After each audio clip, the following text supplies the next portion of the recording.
ပြီ တောက်ချင်တော့ဟိုစားတတ်ပါဘူးတောက်အားနဲ့စားတတ်ပါဘူးတောက်ချင်တော့နေစကားလေးကိုပြောကြည့်နေကြည်နေရပါတယ်တနင်္လာခါသာပို့ရလေးပါသူကကဲတက်တဲ့တနာရေးစီဒီဖေဟာကိုကျွန်တော်တို့ပြတ်ခွဲပြီးတော့ပြတ်တက်ပါတယ်တခုတက်တောက်ဝိုင်းတောက်ပေါ်ပါဖေဟာကြီးဟုတ်တာသူစားဖောက်ပါတူတက်မနိုင်ဘူးကဲမောစီဒီပဲကျွန်တော်တော်မယ်တော့အိတ်လန်ခွဲကိုပြန်ပြီးတော့သွားကြပါတယ်တော်တော်မောနေပါပြီလို့ရတယ်ပြန်လျှောက်ပါတယ်အဲ့ဒီလန်ခွဲထဲကလည်းဒေါ်လာလေးတော့ကြပါတယ်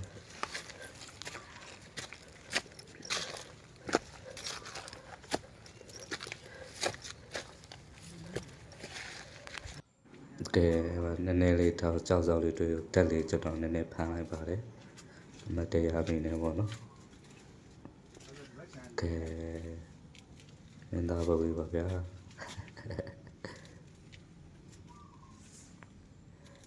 ကဲပြီးတော့ဆက်လျှောက်ပါတယ်စကားလေးပြောဒီပြောရတဲ့လိုက်လျှောက်ပါတယ်ဆက်ပြီးတော့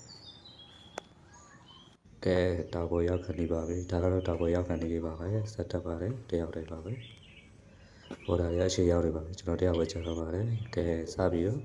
ဘယ်ဟာကိုရောက်ပါပြီဗျာလို့ရောက်ချင်တဲ့ဒီမောဦးစီကြီးကဖရားလေးပါဗျာကထဲလေးတွေတွေ့လို့ဟိုရိုက်ထီရိုက်လေးပါဗျာပြီးတော့ဖရားပေါ်မှာနည်းနည်းလေးအမတ်တရအနေနဲ့ဓာတ်ပုံလေးတွေရိုက်ခဲ့ပြီးတော့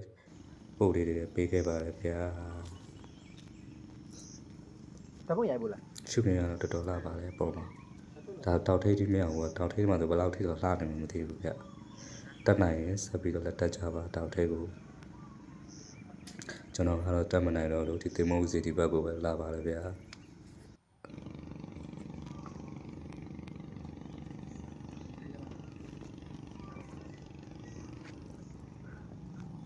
ဒါက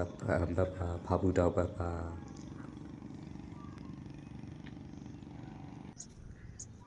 ကဲတက်လေးတွေကျွန်တော်လည်းဖမ်းပါတယ်တန်းနေနဲ့ဖမ်းခဲ့ပါတယ်